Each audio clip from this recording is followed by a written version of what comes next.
Salam alaikum, j'espère que vous allez bien.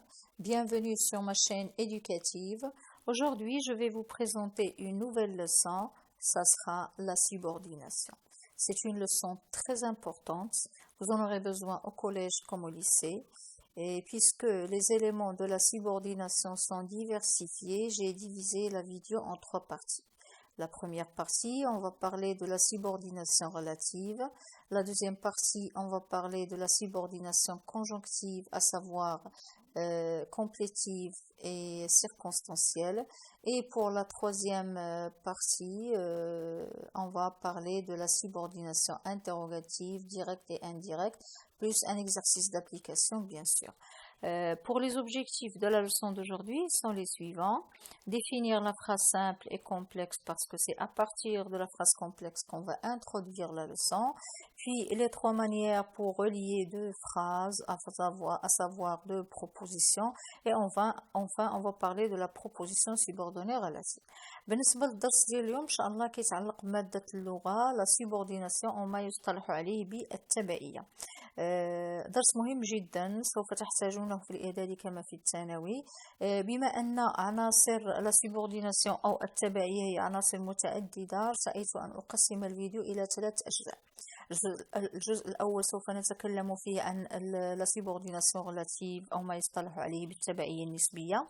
الجزء الثاني سوف نتكلم عن لا سيبورديناسيون كونجونكتيف أو ما يصطلح عليه بالتبعية الموصولة بما فيها الكومبليتيف اللي هي الكاملة والسيركونستانسيال اللي هي الظرفية. والجزء الأخير الثالث سوف نتكلم فيه عن التبعية أو تبعية الاستفهام المباشر أو الغير المباشر بالإضافة إلى تمرين تطبيقي. الهدف من خلال درس اليوم الفيديو ديال اليوم أولا التعرف على الجملة البسيطة والجملة المركبة، لأن انطلاقا من الجملة المركبة سوف نفتتح الدرس. أيضا سوف نتكلم عن الطرق الثلاث التي بواسطتها يمكننا أن نربط ما بين الجمل أو ما بين الاقتراحات. أيضا سوف نتكلم عن النوع الأول اللي هو la proposition subordonnée relative أو ما يصطلح عليه بالتبعية النسبية. إذا على بركة الله la phrase peut être soit simple soit complexe. Quand je dis une phrase simple, si elle comporte un seul verbe conjugué, donc c'est une phrase simple. Voilà l'exemple. Elle lit le livre. Voilà, on a un seul verbe ici qui est le verbe lire. Il est conjugué bien sûr, donc on va dire que c'est une phrase simple. La phrase complexe, si elle comporte au moins 2 verbes conjugués, à savoir 2 propositions, donc si la phrase contient 2 verbes qui sont conjugués bien sûr, bien 2 verbes ou bien plus, qui sont conjugués, on va dire que c'est une phrase complexe. Donc la relation entre ces 2 phrases peut être soit coordination, soit juxtaposition, soit subordination. إذا بالنسبة للجملة تقدر تكون يا إما جملة بسيطة إذا كانت تشتمل على فعل واحد مصرف. وعطينا مثال elle lit le livre. عندنا هنايا le verbe lire، الفيرب الوحيد اللي كاين هو مصرف. الجملة المركبة إذا كانت الجملة تشتمل على فعلين أو أكثر مصرفين. عندما نقول فعلين نقول جملتين نقول اقتراحين. إذا هذه العلاقة التي تكون اللي كتربط ما بين هاتين الجملتين تكون يا إما علاقة أو ارتباط كورديناسيون تنسيق، أو ارتباط جوكستابوزيسيون مجاورة، أو ارتباط سيبورديناسيون اللي هو بيت القصيد اللي درسنا اليوم. سيبورديناسيون هي تبعية، كتكون جملة تابعة لجملة. إذا هذه الطرق الثلاث التي يمكن بواسطتها أن نجمع ما بين جملتين في الجملة المركبة. إذا نشوفوا الديابو الماجي اللي غتوضح لنا فيه الصورة مزيان.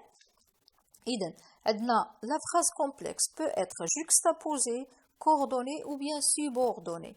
Quand je dis juxtaposée, c'est-à-dire juste poser une phrase à côté d'une autre phrase. Voilà l'exemple. Elle se repose. Elle est malade. Donc la phrase est posée une à côté de l'autre. Entre les deux, il y a une ponctuation qui est les 2 points. Donc les phrases sont juste posées l'une à côté de l'autre. Donc cette relation ici, c'est la juxtaposition. Pour la phrase coordonnée. Il regarde le match et son frère fait ses devoirs. Donc ici, la relation entre les deux propositions, il y a un mot ou bien un élément de coordination. Et les mots de coordination sont résumés dans l'expression suivante, mais où est donc, or, ni car. Donc ici, on a bien un élément de coordination qui est et. Donc ici, voilà la première proposition, voilà la deuxième proposition. Ils sont reliés par un élément de coordination qui est et. Voyons maintenant la subordonnée. Donc ici, il a rencontré le joueur qui a marqué le but.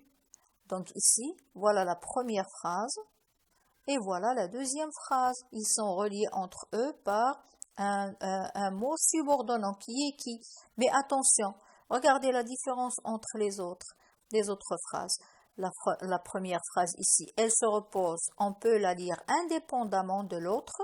Elle se repose, elle a un sens. Il est malade, elle a un sens. On peut les différencier. L'une est indépendante de l'autre. La même chose pour la phrase coordonnée. Il regarde le match. Son frère fait ses devoirs. Donc ici, les phrases peuvent être indépendantes l'une de l'autre. Tandis que pour les subordonnées, non. On ne peut pas dire il a rencontré le joueur. Ça, c'est la principale. Elle a un sens. Mais la deuxième, qui a marqué le but? Est-ce qu'on aura compris quelque chose? Donc cette phrase-là, la deuxième, elle dépend de l'autre. On va dire qu'elle est subordonnée, qu'elle dépend de l'autre. Elle ne peut pas exister sans la première. Donc la première, elle est principale. La deuxième, elle est secondaire. On va dire qu'elle est subordonnée. Et entre eux, il y a un mot subordonnant qui est qui. OK? Donc, on va dire que les propositions coordonnées et juxtaposées sont indépendantes car elles peuvent exister indépendamment les unes sans les autres. Regardez, elle se repose, elle a un sens, elle est malade, elle a un autre sens. Donc ces deux phrases sont indépendantes l'une de l'autre. La même chose pour la phrase coordonnée. Il regarde le match, son frère fait ses devoirs. Celle-là est indépendante de l'autre. Ça, c'est pour les deux premiers types. Tandis que la subordonnée, la proposition subordonnée ne peut pas exister toute seule, car elle dépend de la première proposition dite principale. Elle a rencontré le joueur, c'est la phrase principale, c'est la principale, qui a marqué le but. Donc, celle-là, la deuxième, elle est dépendante de la principale. Donc, on va dire qu'elle est subordonnée. OK? Il y a, entre les deux, il y a un mot subordonnant qui est qui. OK? On récapitule. بالنسبة للارتباط الذي يكون في الجملة المركبة كيكون ارتباط يا إما ارتباط تجاوري juxtaposé juxtaposé حلا عندنا الجمل هما متجاورتين juxtaposé ولا كيكونوا عندي الجمل متناسقتين بواسطة أداة التناسق اللي هي إي واللي قلنا بأنها كتلخص في العبارة التالية مي أو إي دونك أورنيكا. إذا العلاقة سواء ما بين لي فراز juxtaposé ولا ما بين لي فراز coordonnées هي علاقة بحال علاقة مستقلة. نقدروا نقولوا الجملة الأولى وعندها معنى والجملة الثانية هي عندها معنى. يقدروا يكونوا مستقلة كل وحدة بالذات ديالها. في حين أن لا فراز سيبوردوني ما يمكنش تكون مستقلة لأن الثانية هي متعلقة بالأولى. ما يمكنش تكون من غير بلا ما تكون مع الأولى ما غيكون عندها حتى شي معنى. إذا هنا فاش كنقولوا بأن هاد لا فراز elle est subordonnée. La deuxième est subordonnée dans la principale. هذه la principale وهذه la subordonnée. ما بيناتهم un mot subordonnant qui est qui. OK? On passe. Les propositions subordonnées. Donc maintenant, on va voir les types de subordination. On a dit qu'on a la subordination relative. Elle est introduite par les expressions suivantes, qui, que, quoi, dont, où, lequel, etc. Elle doit être précédée d'un nom. Elle complète le nom. C'est un complément de nom. Elle doit toujours être précédée d'un nom ou bien d'un groupe nominal ou bien d'un pronom.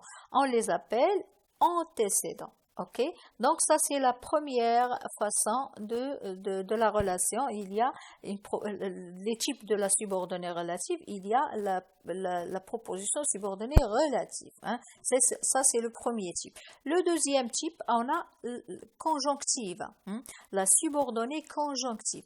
La subordonnée conjonctive, elle est constituée de deux éléments. Regardez, on a la complétive, conjonctive complétive. Hein. Elle est introduite par que et précédée d'un verbe. Attention, pour la relative, elle est précédée d'un nom, tandis que pour la complétive, elle est précédée d'un verbe. Elle complète le verbe, c'est un complément du verbe.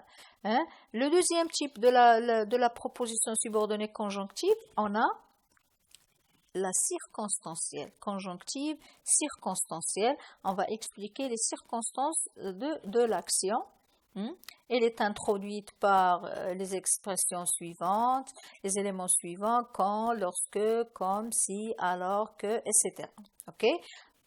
Aussi, on a la proposition subordonnée interrogative, d'où son nom. Elle est introduite par un mot interrogatif, si, où, pourquoi, ce qui, etc. Elle peut être directe ou bien indirecte. Ok? Donc ici, on récapitule. Pour les propositions subordonnées, on a la relative, la conjonctive qui contient complétive et circonstancielle, et on a interrogative, bien sûr, il y a direct et indirect. Ok? Donc بالنسبة les propositions subordonnées أو الجمل الثانوية هاد الجمل الثانويه تقدر تكون نسبيه relative كتبدا دائما بواحد من هاد لي زيكسبرسيون ودائما هي كتكومبليتي كتكمل لينا لو نون كتعطينا معلومات اكثر على لو نون وكتكون هذيك ليكسبرسيون ريلاتيف كتكون يا اما مسبوقه بان نون ولا ان جروب نومينال ولا ان برونون كنسميوهم انتيسيدون. ايضا لا بروبوزيسيون سوبوردوني تقدر تكون كونجونكتيف وهاد كونجونكتيف تقدر تكون كونجونكتيف كومبليتيف كتبدا بكو وكيكون قبل منها فعل ماشي اسم هي كتكومبليتي الفعل كتكمل الفعل ولا كتكون كونجونكتيف سيركونستانسيال كتبدا بواحد من هاد العبارات كتبين لنا الظروف والملابسات اللي وقعت فيها لاكسيون. ايضا عندنا لا بروبوزيسيون سوبوردوني انتروغاتيف اللي كيدل عليها لو نون ديال هي استفهاميه كتبدا بوحده من هاد العبارات وكتكون يا اما مباشره او غير مباشره. اذا on passe la proposition subordonnée relative. Maintenant on va parler seulement de la proposition subordonnée relative. Voilà. Elle est introduite, on a déjà dit que par un pronom relatif qui, que, quoi, dont, ou bien une forme composée, lequel, duquel, auquel, avec laquelle, etc. Et on va donner des exemples. Regardez, j'ai acheté le collier qui m'a plu. J'ai acheté le collier qui m'a plu. Donc, au lieu de répéter le collier deux fois, on a utilisé un pronom relatif. Donc, ici, le pronom relatif remplace le collier. Donc, il est précédé d'un collier. Donc, on va dire que j'ai acheté le collier, c'est la principale. C'est la proposition principale. Qui m'a plu, c'est la proposition subordonnée. On va dire relative parce qu'elle est... ils sont reliés par un pronom relatif et celui-ci est précédé d'un nom. Donc, si elle est précédée d'un nom, on va dire qu'elle est relative. Le deuxième exemple, le livre dont tu m'as parlé est intéressant. Donc ici, le livre, c'est la principale. Dont tu m'as parlé, c'est la proposition subordonnée relative. Ok, elle est précédée d'un nom, donc on va dire qu'elle est relative. Bien, troisième exemple, l'immeuble où nous résidons est antisismique. Donc l'immeuble c'est la principale, où nous résidons c'est la proposition subordonnée relative puisqu'elle est précédée, voilà le pronom où il est précédé d'un nom, donc on va dire qu'elle est relative. Le dernier exemple, le village duquel nous sommes partis est très loin. Donc ici la principale c'est le village. La subordination relative, c'est duquel nous sommes partis. Hein. Le mot subordonnant, c'est duquel. Il est précédé d'un nom, donc c'est une proposition subordonnée relative. Donc on récapitule. بالنسبة للجملة الإضافية النسبية دائما كتبدا بواحد من هاد les expressions qui, que, quoi, dans, où là une forme composée هي lequel, duquel, auquel, avec laquelle, grâce à elle, grâce auquel. أعطينا مثال j'ai acheté le collier qui m'a plu. donc الجملة الأساسية هي j'ai acheté le collier والجملة الإضافية هي qui m'a plu واللي كيجمع بيناتهم هنا واحد le pronom relatif مادام مسبوق بأن nom إذا c'est une relative, proposition subordonnée relative.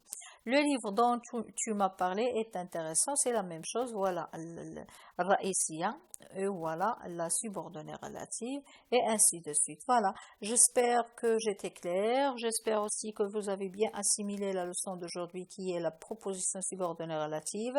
On se voit Inch'Allah dans la prochaine vidéo pour la proposition subordonnée conjonctive. Hein, j'espère que vous avez bien compris. Je vous remercie infiniment et à la prochaine, au prochain vidéo, Inch'Allah. Fi amanillah.